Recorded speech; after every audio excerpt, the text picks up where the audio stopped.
नमस्कार, मैं छत्तीसगढ़ अखबार के यूट्यूब चैनल इंडिया आजकल के स्टूडियो से सुनील कुमार। बड़ी फिक्र की खबर यह है कि हिंदुस्तान में जितने तरह का साइबर फ्रॉड हो रहा है, लोगों को धमकाया जा रहा है, उनको एक किस्म से डिजिटल अरेस्ट की धमकी दी जा रही है, जबकि प्रधानमंत्री नरेंद्र मोदी इस बात को कह चुके हैं कि डिजिटल अरेस्ट नाम की कोई चीज़ इस देश के कानून में नहीं है।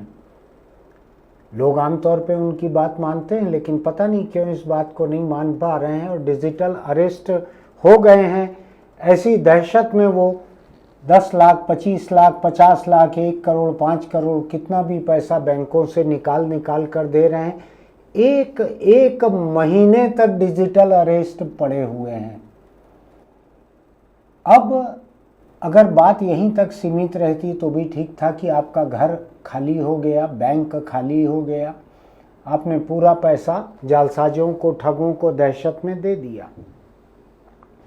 इसमें बड़े बड़े अफसर हैं, प्राइवेट कंपनी में काम किए हुए अफसर हैं, सेंट्रल गवर्नमेंट की सिक्योरिटी एजेंसीज में काम किए हुए अफसर हैं, पुलिस से रिटायर्ड हुए अफसर हैं, कई तरह के लोग हैं।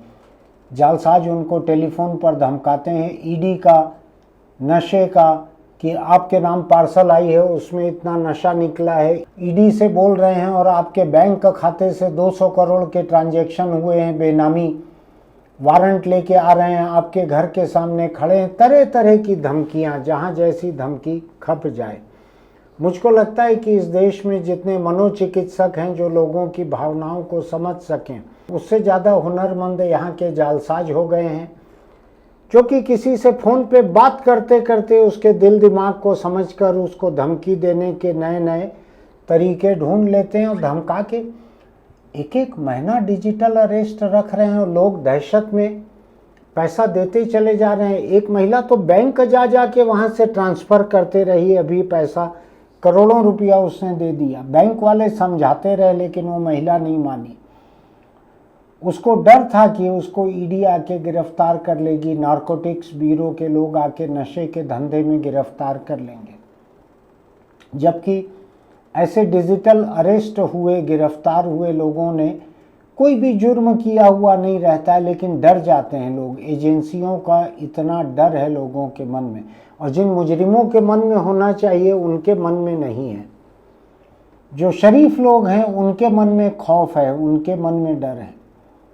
अब अभी बेंगलुरु से एक खबर आई है कि साइबर जालसाजों ने अपने आप को पुलिस का अफसर बताकर 2 महिलाओं को 9 घंटे तक डिजिटल अरेस्ट किया और उनकी अश्लील तस्वीरें ले ली मोबाइल फ़ोन पर। अब आप सोचिए, आपको डिजिटल अरेस्ट कर रहे हैं, जब आप अपना 10 लाख, 20 लाख, 50 लाख, 2 करोड़ दे रहे हैं तो आप किस दहशत में हैं सोचिए।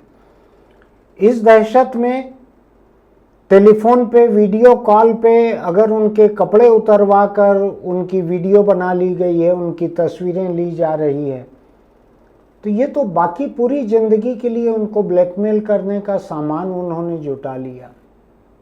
इसकी शुरुआत कहीं ना कहीं से, कोई आधार कार्ड से, कोई बैंक अकाउंट से, किसी से होती है, और ये आगे बढ़ते बढ़ते उनको मालूम रहता है कि आपके पास बैंक में कितना पैसा है या कहाँ पे बैंक का खाता है, या आपसे उगलवा लेते हैं।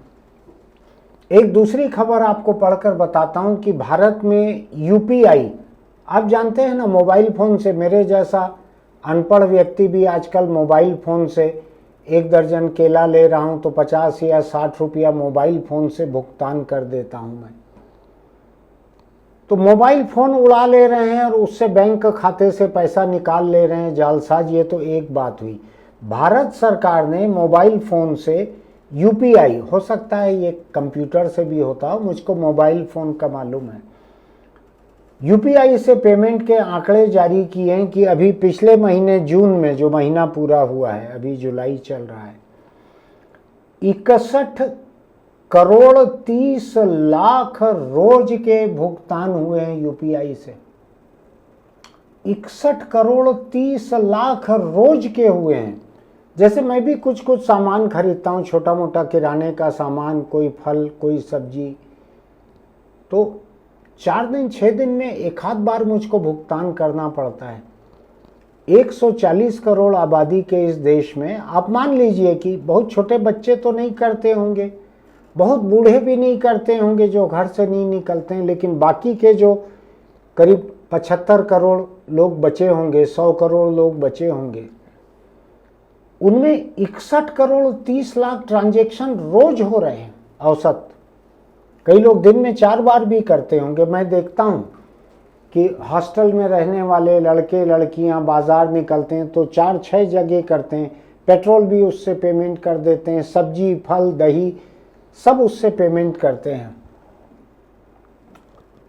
हर यूपीआई के साथ में आपका आधार कार्ड जुड़ा हुआ है, कोई न कोई बैंक का खाता जुड़ा हुआ है, कोई पासवर्ड जुड़ा हुआ है, कई चीज़ें आपकी जुड़ी हुई है। जैसे जैसे हमारी इकोनॉमी डिजिटल इकोनॉमी होते जा रही है, वैसे वैसे आपकी कुछ चीज़ें बाहर जा रही हैं।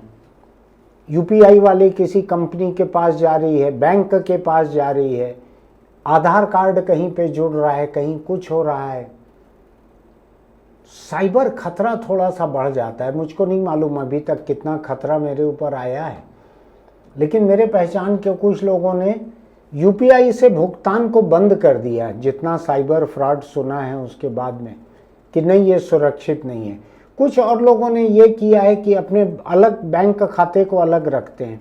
एक छोटा बैंक खाता एक बैंक में रखते हैं जिसमें मेन खाते से 5,000 रुपया ट्रांसफ़र करते हैं छोटे खाते में, फिर उससे महीना 15 दिन छोटे खाते से जुड़े हुए यूपीआई से पेमेंट करते हैं। तो जिसमें उनका 1,00,000 2 लाख या 10-20 लाख रुपया रहता है, वहाँ तक किसी यूपीआई की पहुँच नहीं है। आप चाहें तो आप इस तरह की एक सावधानी बरत सकते हैं कि ये यूपीआई के ट्रांसफ़र के लिए, यूपीआई से भुगतान के लिए आप एक नया बैंक खाता खोल के उसमें 2,000 4,000 5,000 रुपये अपने मेन खाते से डाल दीजिए, तो हर यूपीआई ट्रांजैक्शन आपके उस खाते तक नहीं जाएगा। लेकिन चारों तरफ जिस अंदाज में साइबर क्राइम बढ़ रहे हैं, तो मैं उसको देखकर इस मायने में भी हैरान हूं कि सरकारें बहुत पीछे चल रही हैं। मैं छत्तीसगढ़ हाईकोर्ट की अभी कुछ महीने पहले की एक खबर देख रहा हूं और अभी 4-6 दिन पहले हाईकोर्ट ने फिर नाराज़गी जाहिर की है छत्तीसगढ़ सरकार पे कि आप साइबर क्राइम एक्सपर्ट को अपॉइंट नहीं कर रहे हैं, उसमें देर कर रहे हैं और साइबर क्राइम होते चल रहे हैं, बढ़ते चल रहे हैं। एक साल में 100-200 करोड़, पिछले 2 साल में 600 करोड़, कुछ इस किस्म के साइबर क्राइम छत्तीसगढ़ में हुए हैं। इतना पैसा लोगों का डूब गया है। तो ये नौबत भयानक है। सरकार ने सब कुछ डिजिटल कर दिया है, सब कुछ ऑनलाइन कर दिया है। अभी मेरा ख्याल है सुलभ शौचालय में गया नहीं हूँ बहुत महीनों से, वहाँ पर आधार कार्ड नहीं लगता था। अभी वो भी अनिवार्य कर दिया गया हो तो मुझको नहीं मालूम है। मैं आधार कार्ड को सिरहाने रख कर सोता हूँ। ऐसा ना हो कि सोते सोते व्हाट्सएप पर मैसेज आए कि आप बाथरूम जाना चाहते हैं अपने घर में भी, तो पहले आधार कार्ड का नंबर डालें। कुछ इस किस्म से आधार कार्ड अनिवार्य हो गया है। तो सब कुछ हमारी ज़िंदगी में बहुत नाजुक हो गया है। मोबाइल फ़ोन, बैंक, भुगतान, व्हाट्सएप जिसको हम सहूलियत का मानते हैं, जालसाज उसी का उपयोग कर रहे हैं। आपको आपके घर में डिजिटल अरेस्ट बतला देते हैं, उधर कहीं सीबीआई का ऑफिस दिखा देते हैं, कहीं ईडी का ऑफिस दिखा देते हैं, कहीं नारकोटिक्स ब्यूरो दिखा देते हैं। अब ये नई खबर जो है ये मुझको बहुत ही परेशान कर रही है। बेंगलोर से आई है कि 2 महिलाओं को डिजिटल अरेस्ट करके उनके अश्लील वीडियो बना लिए गए या अश्लील तस्वीरें ले ली गई वीडियो कॉल पे। लोग सोने नहीं देते हैं। आप सो रहे हो तो भी जालसाज कहते हैं कि फ़ोन को ऐसी जगह रखो जहां दिखते रहो हमको, अगर एक पल के लिए भी नहीं दिखे तो हम गिरफ्तार करने आ जाएंगे, और लोग दहशत में मान लेते हैं। आज तक कोई मुझको ऐसी खबर नहीं मिली जो बतलाए कि ये लोग मुजरिम थे इसलिए दहशत में आ गए। मुजरिम तो चारों तरफ घूमते हैं, छुट्टे। जानवर का नाम लेना नहीं चाहता मैं, किसके जैसे घूमते हैं। कई लोगों की भावनाएं रहती है, पशु प्रेमियों की, धर्म प्रेमियों की। छुट्टे घूमते हैं मुजरिम। दहशत में केवल शरीफ लोग आते हैं। तो मैं एक दूसरी चीज़ देख रहा था, एक बीबीसी की रिपोर्ट है, ब्रिटेन की एक कंपनी है, 150 साल पुरानी कंपनी ब्रिटेन की, एक पासवर्ड उसका कहीं से लीक हो गया, तो जो हैकर कहलाते हैं ऐसे, जो कि रैंसम गिरोह कहलाता है, रैंसम गैंग, जो फिरौती वसूलता है, आपके कंपनी के पूरे कंप्यूटर पर, पूरी डिजिटल जानकारी पर, सबके ऊपर कब्जा कर लेते हैं। फिर कहते हैं कि अब आ जाओ जरा बातचीत करो, अगर आप पढ़ रहे हो हमारा नोटिस तो इसका मतलब है कि आपके कंप्यूटर हमारे कब्जे में है। अब कोई जानकारी आपके पास नहीं है, आपको अगर अपने खुद के अकाउंट देखने हैं, जानकारी देखनी है, तो हमारे से मोल भाव करो कि कितना पैसा हम लेंगे, कितना आप दोगे। अगर नहीं करोगे तो हम आपकी कंपनी की पूरी जानकारी, डार्क वेब जिसको कहते हैं, जहां मुजरिम ऑपरेट करते हैं, इंटरनेट का एक ऐसा हिस्सा है डार्क वेब, वहां पे हम बेच देंगे जानकारी। तो ये कंपनी ब्रिटेन की 150 साल पुरानी कंपनी थी और उसका एक पासवर्ड कहीं हाथ लग गया, कंपनी मटियामेट हो गई, बंद हो गई, 700 लोग बेरोजगार हो गए, 700 लोग बेरोजगार हो गए। ब्रिटेन, जहां पर कि साइबर सुरक्षा हमारे मुकाबले बहुत ज़्यादा होगी।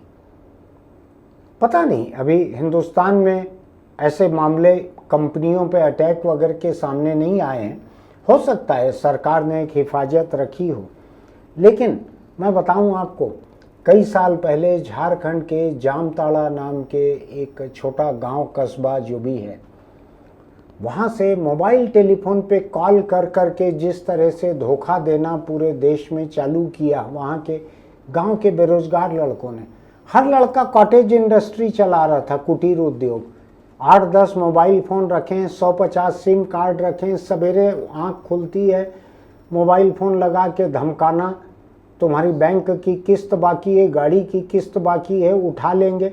मुझको भी कभी कभी फ़ोन आते हैं, कभी मैं उनको गाली देकर फ़ोन काटता हूँ, कभी मुझसे पहले वो मुझको गाली दे देते हैं। जब उनको पता रहता है, अंदाज लग जाता है कि मैं समझ गया हूँ कि वो जालसाज हैं और धोखा नहीं खाने वाला हूँ, उनको कोई परवाह नहीं रहता कि आप रिकॉर्ड करो क्या करो। उनके यहाँ जामताड़ा के पेड़ों पे मानो सिम कार्ड फलते हैं, फूलते हैं। ऐसा सवेरे उठ के हाथ बढ़ा के 10-20 सिम कार्ड तोड़ लेते हैं, उसको 10-20 चोरी के हैंडसेट खरीदे हुए उसमें डाल देते हैं और डाल के चालू कर देते हैं जालसाजी का धंधा। अब मुझको पता लगा है वहाँ से बढ़कर हरियाणा और राजस्थान के कुछ शहर, कस्बे, ज़िले में ये धंधा, वहाँ भी इसका एक्सपांशन हो गया है। तो अब अकेले जामताड़ा नहीं रह गया, नेटफ्लिक्स वगैरह को अगली सीरीज़ बनानी रहेगी तो उसको हरियाणा और राजस्थान भी लोकेशन मिल सकती है साइबर धोखाधड़ी जालसाजी पे फिल्म बनाने के लिए।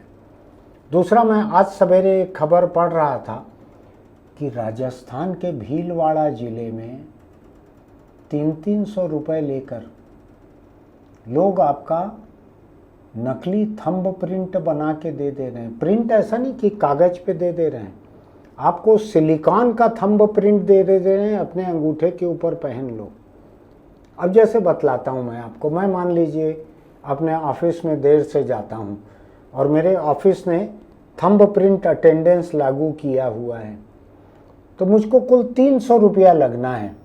300 रुपये में सिलिकॉन थंब प्रिंट मिल जाएगा और मैं मेरे कैमरामैन जो हैं सामने, इनको अपना थंब प्रिंट दे दूँगा सिलिकॉन का कि यार तुम अपना अटेंडेंस लगा लेना, फिर ये सिलिकॉन का थंब प्रिंट लगा के मेरा भी अटेंडेंस लगा देना, थोड़ा लेट हो रहा हूँ मैं। अच्छा है, जिनकी 1000 रुपये तनख्वाह है उनकी कट जाए 1000 रुपये, उससे अच्छा एक बार बनाओ 300 रुपये का, साल 2 साल जितना भी चलता होगा ये, उससे लगाते चले जाओ। आपने सोचा था कभी ऐसा कि आप जाइए, जैसे STD PCO थे या आज जैसे कंप्यूटर फोटोकॉपी सेंटर हैं, ऐसे सेंटर हैं, 300 रुपये लगेगा कहा, तो कागज़ के ऊपर आपसे थंब प्रिंट ले लेते हैं 10, 15, 20, उसमें से जो साफ़ सुथरा अच्छा दिख रहा है उससे अपने ही पास रखे हुए एक 3D प्रिंटर से सिलिकॉन का एक खोल बना देते हैं, कवर बना देते हैं अंगूठे के साइज का। अब जिसको चाहे उसको दे दो, अंगूठा लगा देगा आपका। आप कहीं जमीन की रजिस्ट्री करने जा रहे हैं, अपना नकली अंगूठा लगा दीजिए, बाद में मुकर जाइए कि मैंने तो अंगूठा लगाया ही नहीं था, आप देख लो। पुलिस अपॉइंट नहीं कर पा रही है। छत्तीसगढ़ हाईकोर्ट नाराज है कि पुलिस यहाँ पर साइबर एक्सपर्ट अपॉइंट नहीं कर पा रही है। लोग सैकड़ों करोड़ रुपए की तो रिपोर्ट आ रही है, बहुत सारे लोग रिपोर्ट नहीं करते होंगे, बताऊं मैं, बहुत सारे ऐसे भी होंगे बुजुर्ग, अनपढ़, मेरे जैसे गैर जिम्मेदार लोग ऐसे होंगे जिनको अपने बैंक खाते का पता ही नहीं है कि उससे कोई पैसा निकल गया है कि नहीं निकला है, मैंने देखा नहीं है। ऐसे भी लोग होंगे। तो ये जो सैकड़ों करोड़ का जो आंकड़ा है छत्तीसगढ़ का सरकार का कि साइबर फ्रॉड में हर 20 मिनट में एक साइबर फ्रॉड होने का आंकड़ा है, यहाँ पर हर 20 मिनट में एक साइबर फ्रॉड। सरकार है कि हर चीज़ को ऑनलाइन, आधार कार्ड तो आपको पेशाब करने के लिए भी देना है, ये ज़रूरी हो गया है तकरीबन। मजाक की बात है, सच मत मानिएगा। तो ऐसे में इस देश में क्या सावधानी बरती जाए। लोग अच्छे खासे पढ़े लिखे, बड़ी बड़ी नौकरियों में रहे हुए, कंपनियों में काम किए हुए, सरकारी नौकरियों में बड़े बड़े अफसर रहे हुए लोग जो हैं, जालसाजों की धोखाधड़ी में अपने आप को डिजिटल अरेस्ट मान लेते हैं। अरे प्रधानमंत्री मोदी पर भरोसा करो, जब उन्होंने सार्वजनिक रूप से कहा है कि डिजिटल अरेस्ट नाम की कोई चीज़ भारत में नहीं है, उसके बाद तुम पैसा देने पे उतारू हो जाते हो, एक पैर पे खड़े रहते हो बेवकूफ़ बनने के लिए। तो ये एक समय लोग बेवकूफ़ बनते थे, अब बेवकूफ़ बनते हैं वेबसाइट के हिसाब से। हम एक ऐसे बारूद के ढेर पर बैठे हुए हैं कि हमारा कुछ भी सुरक्षित नहीं है। एक जगह हैकिंग होती है, पता लगता है 1600 करोड़ पासवर्ड लीक हो गए। तो इस बात को समझ लीजिए कि दिन बहुत ख़राब हैं, डिजिटल हुए बिना गुजारा नहीं है। मैं अगर सोचूंगा कि मैं नगद पैसा दे के सामान खरीदूं तो दिक्कत की बात है, न चिल्लर है न नोट है, कुछ नहीं है। लगातार हम मोबाइल फ़ोन से ही पेमेंट कर देते हैं सब जगह, और छोटे छोटे से लोग, मजदूर और भिखारी तक QR कोड से पैसा ले लेते हैं। मैं भी सोच रहा हूँ कि मुझसे बहुत सारे बाहर के जर्नलिस्ट, रिसर्चर जो आते हैं विचार विमर्श करने के लिए, मुझसे बात करते हैं छत्तीसगढ़ के बारे में। कई बड़े बड़े राष्ट्रीय अंतर्राष्ट्रीय अखबारों के लोग आते हैं बात करने के लिए। मैं भी सोच रहा था एक छोटा सा नोटिस लगा दूं कि अगर आप किसी स्वयंसेवी संस्था से नहीं आए हैं, किसी कमाने वाली संस्था से, पब्लिकेशन से आए हैं, तो प्रति घंटा इतना रुपए इस QR कोड में आप डाल दीजिए। मैं भी सोच रहा हूँ ऐसा लगाने का। तो QR कोड का भी ये हाल है। आप डॉक्टर के पास जाओ, अस्पताल जाओ, जिम में जाओ, मूंगफली खरीदो, सब जगह QR कोड है। जूता सिलवाओ, उसका QR कोड है उसके पास। लेकिन जैसे जैसे हम किसी भी तरह के डिजिटल ट्रांजैक्शन करते हैं, हम खतरे में भी पड़ते जा रहे हैं। फिलहाल मैं एक बात पर खास जोर डालकर कहना चाहता हूं, इसको अपने दोस्तों को ज़रूर भेजिएगा, इसके पहले कि वो किसी डिजिटल अरेस्ट नाम की धोखाधड़ी के शिकार हो जाएं। इस बात को याद रखिएगा, हिंदुस्तान के प्रधानमंत्री ने कहा है कि भारत में डिजिटल अरेस्ट नाम की कोई कानूनी चीज़ नहीं है। जब कोई आपसे डिजिटल अरेस्ट की बात करे, आपको जो सबसे भारी भरकम गाली देना अच्छा लगे, वो गाली दे के फ़ोन को काट दीजिए, ब्लॉक कर दीजिए, इसके पहले कि वो आपको गाली दे सके। गाली दीजिएगा ज़रूर। मुझको लगता है कि जालसाज लोग जो हैं, उनको अगर दिन में 100-200 गाली पड़े तो डिप्रेशन में उनका कुछ तो धंधा मंदा होगा। कोई डिजिटल अरेस्ट नहीं होता। किसी को OTP का नंबर मत दीजिए। आजकल छोटे छोटे काम के लिए मैं 50 रुपये का कोई सामान बुलवाता हूँ तो वो OTP भेजते हैं और कहते हैं हमारा कुरियर बॉय जो है उसको देना। बड़ा सोच समझ के कीजिएगा इस काम को। कई लोगों को तो याद भी नहीं रहता एक सामान की डिलीवरी आती है, उसके पहले वो 14 अलग अलग सामान ऑर्डर कर चुके हैं, तो किसका OTP आता है, कौन सा देना है, ठीक से याद नहीं रहता। आप सावधान रहिएगा। कभी किसी लिंक पे क्लिक मत कीजिएगा, आपके फ़ोन पे कब्जा करने का एक तरीका रहता है, वो बहुत सावधान रहिए। या तो यह है कि आप अपने अकाउंट को जोड़िए ही मत किसी चीज़ से, डिजिटल मत कीजिए, UPI यूज़ मत कीजिए, ऑनलाइन मत कीजिए, मोबाइल ऐप यूज़ मत कीजिए। वही पुराना चेकबुक को साइन करना, बैंक जाके देना, 5,000 रुपये कैश चाहिए। या तो ऐसा कीजिए, अगर सावधानी नहीं बरत सकते हैं तो अपना पैसा मत डुबाइए। कोई चीज़ नहीं है, डिजिटल अरेस्ट कभी मत होइए। मैं जितना कह रहा हूँ इसको अपने दोस्तों को भेजिएगा, ताकि वो भी धोखा खाने से, पैसा डुबाने से बच जाए। देखते रहिए कब सरकार किसी को नियुक्त कर सकती है, कब हाई कोर्ट के कहे हुए का, सुप्रीम कोर्ट के कहे हुए का असर होता है। देखते रहिएगा। फिलहाल सावधानी की इस बात को अपने दोस्तों को आगे बढ़ाइएगा। हमारे इस YouTube चैनल इंडिया आजकल को सब्सक्राइब कीजिएगा, लाइक कीजिएगा, नोटिफिकेशन की बटन दबाइएगा। कमेंट बॉक्स में लिखिएगा कि कैसे कैसी सावधानी बरतनी चाहिए। आज मैं और कोई नसीहत नहीं दूंगा, ये पूरा एपिसोड ही नसीहत का है। फिर मिलेंगे।